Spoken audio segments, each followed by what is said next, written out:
India का जो सिर्फ आईटी का बजट है ना, वो हमारे टोटल बजट से भी डबल है। अब आप इस चीज़ को देखें कि वो उनके जो कन्फ्लिक्ट्स हैं ना, दूसरे जितने भी नेशन हैं, जितनी भी कंट्रीज हैं, वो इस चीज़ को पर्सनल नहीं करते, वो एक प्रोफेशनल लेकर हर चीज़ को चलते हैं। तो अब आप देखें कि उन्होंने इस चीज़ को फील किया कि अगर हमारा चाइना के साथ अगर उनका जो है कन्फ्लिक्ट नहीं खत्म हो रहा, लेकिन उन्होंने अपनी इन्वेस्टमेंट लेके आनी है, उन्होंने अपने जो इंटरेस्ट है उनको उन्होंने सेम रखना है, तो उन्होंने इस चीज़ को भूटान के साथ जो भी अपनी इशूज हैं उसको उन्होंने खत्म किया। ये मुल्क तो फारत तरीन मुल्क है, कोई तो कोई बिजनेस भी करना नहीं चाहता, जो भी दिल का दिल करता है। इवन कि आपको देख लो, आप भी अगर जो आप काम कर रहे हैं, आपको जो अगर देखा जाए तो आप भी बड़ी अच्छी एक डेजिग्नेशन में है, सेल्फ रिस्पेक्ट होनी चाहिए। लेकिन इधर क्या, इधर तो किसी किस्म की किसी की बंदे की किसी की इज्जत नहीं है। तो ये मुल्क फारग था, फारग है और फारग ही रहेगा। जो हालात चल रहे हैं, तो जैसे लोग हमारे साथ टकरे हुए हैं ना में, तो ये मुल्क का कोई फ्यूचर नहीं है। आज जो भूटान में एमओयू साइन किया गया, उसमें एक रेल लाइन के हवाले से भी जो है वो बातचीत हुई है। एमओयू साइन किया गया जिसमें दोनों कंट्रीज के रिलेशनशिप को बेटर करने के ऊपर बात की गई है। दोनों कंट्रीज के दरमियान एक रेल सिस्टम को जो है वो मुतारफ करवाया गया है। तो मैं समझता हूँ कि ये जो भी इंडियन प्राइम मिनिस्टर किसी भी कंट्री के दौरे के ऊपर जाते हैं, कोशिश यही होती है कि उसको ज़्यादा से ज़्यादा प्रोडक्टिव बनाया जाए। कन्फ्लिक्ट हर नेशन का, हर कंट्री का किसी ना कंट्री के साथ होता है, सबके साथ इशू होता है, लेकिन उन्होंने अपना एक माइंडसेट बनाया हुआ है कि उन्होंने अपनी कंट्री को फर्स्ट रखना है। कंट्री की जो इकोनॉमी है, कंट्री का जो पर कैपिटा इनकम है, कंट्री की जो ग्रोथ रेट है, वो उस चीज़ को आगे रखते हैं। वो अगर उन्हें कहीं झुकना भी पड़ जाता है ना, वो उस चीज़ को झुकती हैं। अब देखें ना, भूटान के साथ उनको झुकना पड़ा है, उनको खुद जाना पड़ा। ये मुल्क कहीं बेहतर भी नहीं हो सकता। मैं आपको ये बता दूं, तो मर्जी कोशिश कर लें, पुलिस जोर लगा ले, सियासत डालें, ये मुल्क फारिग था, फारिग है और फारिग ही रहेगा। क्योंकि हम लोग इस मुल्क से बहुत डिसअपॉइंटेड हो चुके हैं। इस मुल्क में कुछ करने को नहीं है। इवन कि आप भी छोड़ें, बाहर के मुल्क अप्लाई करें, वहाँ जाके आप भी एंकरिंग करें। इस मुल्क में रिपोर्टिंग करने का कोई फायदा नहीं। कब कोई लड़का के छेड़ देगा पता नहीं दोस्तों चलेगा। नमस्कार। जैसा कि आप जानते हैं कि पाकिस्तान की स्थिति इन दिनों काफी खराब चल रही है, वहीं पर भारत का पूरी दुनिया में डंका बज रहा है। भारत के प्रधानमंत्री जहां भी जाते हैं उनका ग्रैंड वेलकम होता है और भारत के साथ पूरी दुनिया दोस्ती करना चाहती है। पाकिस्तान के ताल्लुकात किसी भी देश के साथ अच्छे नहीं हैं। उसके अपने पड़ोसी अफगानिस्तान, भारत और ईरान के साथ भी ताल्लुकात अच्छे नहीं हैं। इसीलिए पाकिस्तान की स्थिति और भी बदतर होती जा रही है। वहीं भारत लगातार पूरी दुनिया के साथ जुड़ रहा है और पूरी दुनिया के साथ व्यापार कर रहा है। इससे भारत की प्रतिष्ठा में भी बढ़ोतरी हो रही है और भारत की अर्थव्यवस्था भी सुधर रही है। लेकिन पाकिस्तानियों को कभी कभी समझ में आता है, यहाँ पर एक पाकिस्तानी कह रहा है कि पूरी दुनिया ही छोड़िए, मुस्लिम देश के साथ भी पाकिस्तान के रिश्ते अच्छे नहीं हैं, इसीलिए पाकिस्तान का भविष्य खराब ही होने वाला है।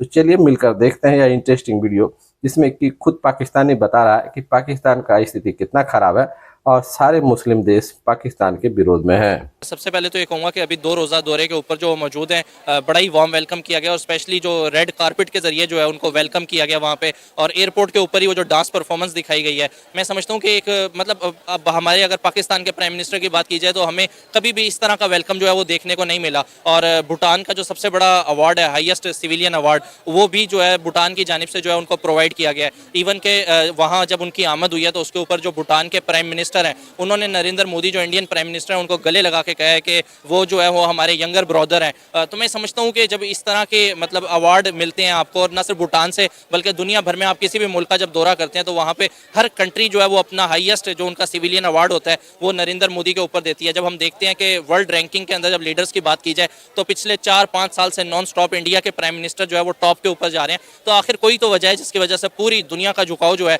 वो इंडिया इंडिया इंडिया की तरफ हो रहा है। इंडियन प्राइम मिनिस्टर को बाकायदा न सिर्फ इन्वाइट किया जा रहा है, बल्कि आज मैं समझता हूँ कि जिस तरीके के एमओयू साइन किए गए हैं, स्पेशली अगर देखें तो पहले ही रेलवे के निज़ाम के हवाले से अगर बात की जाए तो भारत का जो रेलवे का निज़ाम है वो दुनिया का सबसे बड़ा नेटवर्क जो है वो है। और इंटरेस्टिंगली ऑस्ट्रेलिया की जितनी टोटल आबादी है उससे ज़ायद जो है डेली पैसेंजर जो है वो भारत के अंदर सफ़र करते हैं। आज जो भूटान में एमओयू साइन किया गया उसमें एक रेल लाइन के हवाले से भी जो है वो बातचीत हुई है। एमओयू साइन किया गया जिसमें दोनों कंट्रीज़ के रिलेशनशिप को बेटर करने के ऊपर बात की गई है। दोनों कंट्रीज़ के दरमियान एक रेल सिस्टम को जो है वो मुतारफ करवाया गया है। तो मैं समझता हूँ कि ये जो भी इंडियन प्राइम मिनिस्टर किसी भी कंट्री के दौरे के ऊपर जाते हैं, कोशिश यही होती है कि उसको ज़्यादा से ज़्यादा प्रोडक्टिव बनाया जाए। और उसकी एक बड़ी निशानी हमें ये जो एमओयूज़ होते हैं इनकी सूरत में नज़र आती है, प्रोजेक्ट्स की सूरत के अंदर नज़र आती है। अभी हालिया आपने देखा होगा कि भारत के अंदर जो है वो अंडर वाटर मेट्रो ट्रेन जो है वो लॉन्च की गई है। अगर इसरो की हम स्पेस प्रोग्राम के हवाले से बात करें, आज जो है वो रीयूजेबल रॉकेट जो है वो बाकायदा वहाँ पे लॉन्च कर दिया गया है। अगर देखें तो अमेरिका के बाद भारत दूसरा कंट्री बन गया जिसके पास अभी टेक्नोलॉजी है। तो मैं समझता हूँ कि जब आप अचीवमेंट पे अचीवमेंट करेंगे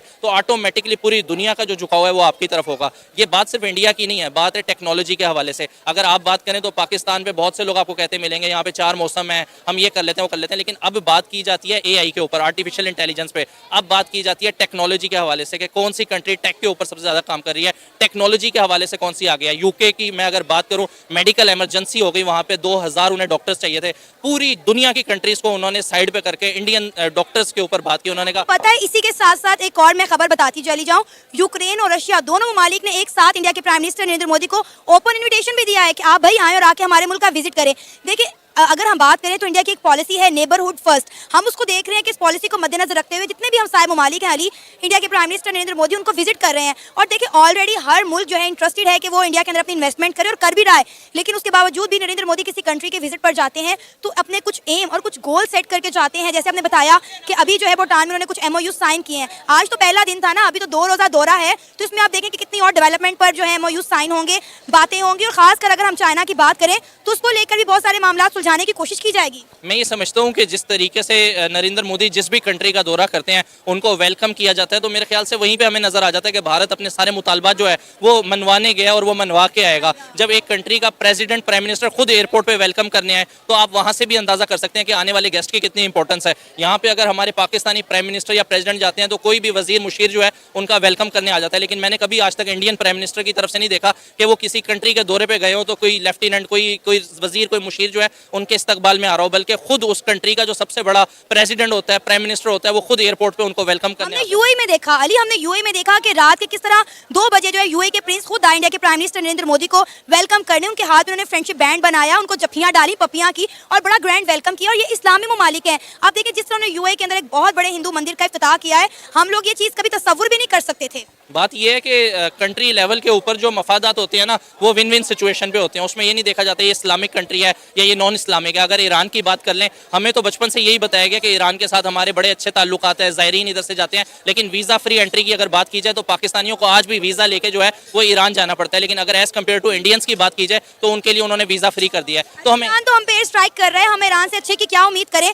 आप अफगानिस्तान को देख लें, आप बलोचिस्तान पर देख लें, BLE ने जो पाकिस्तान के ऊपर अटैक किए हैं, TTP ने जो किए हैं, ईरान ने किए, आप सबके सामने भाई हम तो कहते थे कि हमने इंडिया के साथ जंग लड़नी है, हमने यहूदियों को शिकस्त देनी है, इस्लामी ममालिक के साथ हम लड़ते फिर रहे हैं। इनफैक्ट इस टाइम हमारा जो इमेज इस टाइम पूरी दुनिया के अंदर बना हुआ है, हम एक जोकर की मानंद बने हुए हैं पूरी दुनिया के सामने। मतलब अफसोस होता है कि अगर किसी कॉन्फ्रेंस में पाकिस्तानी प्राइम मिनिस्टर भी जाए तो वो फोटो में आपको वो लास्ट रो में सबसे एंड पे नजर आ रहा होता है कि आपको ढूंढना पड़ता है कि पाकिस्तान को रिप्रेजेंट करने वाला प्राइम मिनिस्टर जो है वो फोटो में कहाँ पे है। और बड़ा देख के हैरत भी होती है कि जिस इंडिया को पहले नजरअंदाज किया जाता था, अब वो उधर के प्राइम मिनिस्टर जो है वो ग्रुप फोटो में दरमियान में खड़े होकर लीड कर रहे होते हैं पूरी दुनिया के लीडर्स को। तो ये एक मतलब क्लियर इमेज है जो कि हम सबको नजर आ रहा है, उसको आप जितना मर्जी छुपा लें लेकिन साफ नजर आ रहा है कि भारत जो है वो दुनिया की एक नक्शे के ऊपर जो है आने वाले टाइम के अंदर तीसरी बड़ी इकोनॉमी बन के उभरने वाला है। वो वक्त दूर नहीं है जब मतलब भारत जो है वो इतना आगे बढ़ जाएगा कि चाइना को बीट कर जाएगा और अपकमिंग सुपर पावर में मुझे लग रहा है कि भारत जो है वो बहुत जल्द शामिल होने वाला है। अच्छा, आपको नहीं लगता कि अली रजा कि हमें हालात और वक्त को मद्देनजर रखते हुए इंडिया के साथ अपने ताल्लुकात बेहतर कर लेने चाहिए? देखिए जब हर इस्लामिक कंट्री, हर छोटा बड़ा मुल्क अपना मफाद सोच रहा है तो हमारे सियासतदान अपना मफाद क्यों नहीं सोच रहे? बॉर्डर खोले, पाकिस्तान के लिए आसानियां पैदा करें, आवाम को रिलीफ मिलेगा। बिल्कुल, अगर आप पब्लिक लेवल पे अगर पूछें तो हर पब्लिक यही चाहती है कि यकीन करें रमज़ान बाज़ार के अंदर, मैंने खुद रमज़ान बाज़ार का विजिट किया है और ओनियन की अगर बात की जाए तो इतने स्मॉल साइज़ के अंदर जो है वो भी 200 पर केजी के हिसाब से, और वही ओनियन वैसे तो उस क्वालिटी की ओनियन भारत में है ही नहीं, उससे बहुत बेहतर है। बाकी जो बेहतर है वो भी 20-20 रुपये किलो जो है वो वहाँ पर दस्तियाब है। तो मैं ये समझता हूँ कि मैं खुद जब रमज़ान बाज़ार में गया तो वहाँ पर बहुत से लोग कह रहे थे कि जब इंडिया से प्याज आया करता था तो उसकी क्या क्वालिटी थी, कितना ज़बरदस्त किस्म का होता था और वो प्याज मिलता भी 40 रुपये किलो के हिसाब से था। अब जो प्याज आ रहा है वो चाइना या सिंध के कुछ एरिया से आ रहा है और वो भी 200 रुपये किलो मिल रहा है। तो मैं ये समझता हूँ कि नाम के इस्लामी जमहूरिया मुल्क हैं, जो रमज़ान होली मंथ के अंदर यहाँ पे मुसलमानों को जो है वो रिलीफ पैकेज देना चाहिए, वो अनफॉर्चुनेटली रिलीफ पैकेज हमें हमारी नेबर कंट्री में नजर आ रहा है, उधर के मुसलमानों को दिया जा रहा है और इधर का मुसलमान जो है उन तमाम से जो है वो महरूम है। क्या नाम? तो दोस्तों देखा आपने कि पाकिस्तानी यहाँ पर खुद बता रहा है कि भारत में जो सुविधाएं मुसलमान को मिल रही है, पाकिस्तान में वो सुविधाएं नहीं मिल रही है।